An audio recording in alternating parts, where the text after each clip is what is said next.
Salut et bienvenue dans Maurienne Zap. Allez, c'est parti. Ouais! Bonjour à tous, bienvenue dans votre nouvelle émission. Allez, sans plus attendre, le sommaire de ce nouveau Maurienne Zap. Le groupe savoyard Elephant Talk est venu faire un concert au théâtre Gérard Philippe. Inauguration du premier site de compostage collectif de Saint-Jean-de-Maurienne. Voilà pour le programme de votre nouvelle émission. C'est avec beaucoup d'émotion que le théâtre Gérard Philippe réouvrait ses portes au public pour un concert du groupe savoyard Elephant Talk. De la musique et du public. Le mercredi 2 juin, le théâtre Gérard Philippe reprenait vie. Et pour cette première, c'est le groupe savoyard Elephant Talk qui s'est produit sur scène. Alors en quelques mots, c'est un groupe de rock, plutôt influence stoner, rock stoner. Et la particularité, c'est qu'on n'est que deux. C'est-à-dire qu'on est juste un batteur et un bassiste-chanteur. En fait, tout ce qui sort sur scène et sur l'album n'est produit que par nous deux en même temps. Il n'y a pas de séquence, il n'y a pas d'enregistrement qui tourne en même temps, il n'y a pas de boucle électronique, rien du tout. Alors le groupe il est né maintenant il y a 2 ans sur l'initiative de Gabi il y avait cette idée là qui lui trottait dans la tête de faire un groupe simplement avec un batteur et un bassiste. Il y a quelques années on était en concert sur Genève et pour caler sa face, pour régler sa face, l'ingé son met le groupe Royal Blood. Et on a adoré ce qu'ils ont fait et Gabi demande au gars mais en fait c'est quoi ce groupe? Et il dit en fait ils sont que 2, il y a juste un batteur et un bassiste. Wow, et là ça a fait tilt dans la tête de Gabi je pense, il a fait ok c'est carrément possible. D'un point de vue du spectre sonore du son qu'on envoie, on n'a pas toute la hauteur de spectre.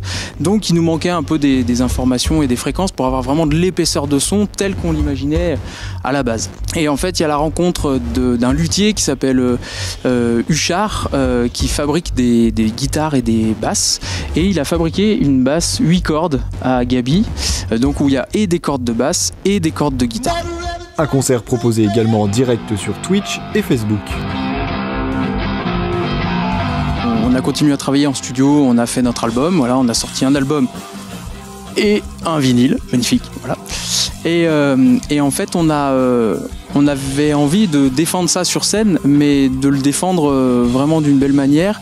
Et aussi, on a fait 2 clips qui nous ont permis de travailler un visuel, une esthétique visuelle et qu'on voulait retranscrire un peu sur scène. Et donc du coup c'est pour ça qu'on a des écrans qui projettent des choses pendant le spectacle. Donc on est venu là en résidence pour mettre au point ce spectacle, ce show. Et du coup de pouvoir proposer ça et le décliner dans le monde entier, voire dans l'univers. Donc on a eu l'autorisation de mettre quelques personnes dans le public, donc ça c'est super cool déjà, parce que ça nous fait super plaisir de rejouer devant des gens.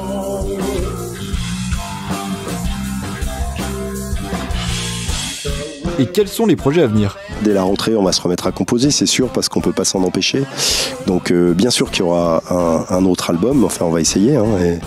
Mais disons que les nouveautés, je dirais que c'est vraiment essayer de recommencer à faire des concerts. On a enregistré une reprise, mais que pour l'instant on n'a pas le droit de la sortir, parce qu'on a toujours un ayant droit qui n'a pas donné son autorisation. C'est compliqué quand on fait une reprise et qu'on veut la sortir commercialement. Donc si jamais un jour on a cette autorisation, on aura un petit morceau inédit avant un prochain album.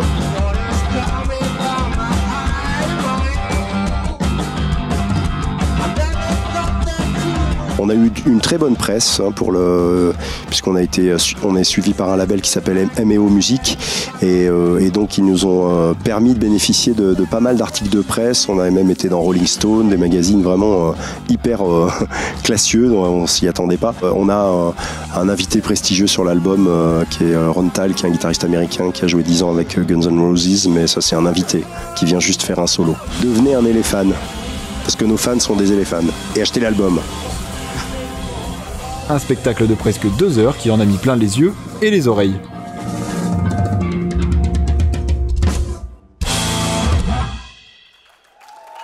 Merci.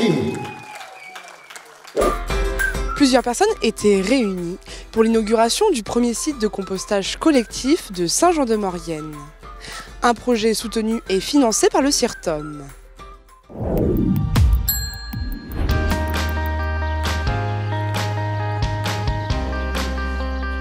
C'est au pied des immeubles Les Balcons de l'Arvan qu'un nouveau site de compostage collectif a été inauguré. Un projet financé intégralement par le CIRTOM. Eh ben, le CIRTOM s'est lancé dans une politique de mise à disposition des concitoyens de composteurs. Alors que ce soit des composteurs individuels, donc que vous avez dans votre jardin si vous pouvez, et si vous n'avez pas de jardin, de composteurs collectifs comme celui-ci, et donc qui servent pour plusieurs familles, pour un bloc de maison. Cet espace est géré et entretenu par des référents bénévoles qui ont suivi une formation. Une fois par semaine, on vient et on brasse en superficie le compost pour amener de l'oxygène pour que la transformation se fasse correctement. Et donc ce matin, avant l'inauguration, on est venu un peu plus tôt pour faire le premier transfert. Donc le site a été installé le 26 février. Il a été mis en service vers le 8 mars. Et donc là, on a fait le premier transfert donc au bout de 2 mois et demi, ce qui est assez rapide. En général, c'est autour des 4 mois pour remplir le bac.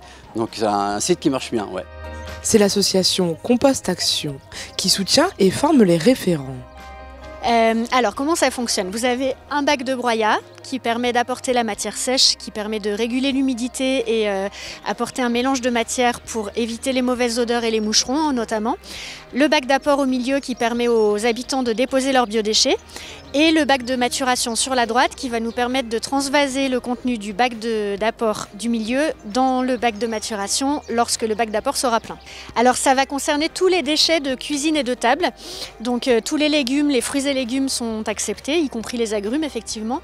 On va prendre soin de les découper en petits morceaux dans la mesure où ce sont des micro-organismes qui font le travail. Donc il faut penser qu'ils ont des petites bouches, donc on découpe tout ça en petits morceaux. Et puis après on peut mettre également les coquilles d'œufs broyés, donc on les écrase avant de les mettre au bioseau. On va éviter de mettre de la viande et du poisson pour éviter les mauvaises odeurs. Et après on peut aussi mettre au compost tout ce qui est carboné, donc dans la maison les sopalins notamment, les essuie-tout pardon. Et les cartonnettes de boîtes d'œufs ou de papier toilette ou d'essuie-tout. Une fois le compost maturé, les habitants peuvent l'utiliser pour leur jardinière. Aujourd'hui, c'est 10 composteurs qui ont été mis en place en Maurienne. Un chiffre qui devrait rapidement augmenter dans les mois à venir. Non seulement il y a une loi qui s'appelle AGEC, la loi AGEC contre le gaspillage et pour l'économie circulaire, et qui impose aux collectivités de permettre aux concitoyens d'avoir la possibilité de faire le tri à la source de leurs déchets humides. Et ça, c'est avant décembre 2023. Donc dans 2 ans et demi, l'intégralité des concitoyens doivent pouvoir avoir un endroit où mettre leurs déchets humides sans que ces déchets partent à l'incinérateur, ce qui est le cas aujourd'hui.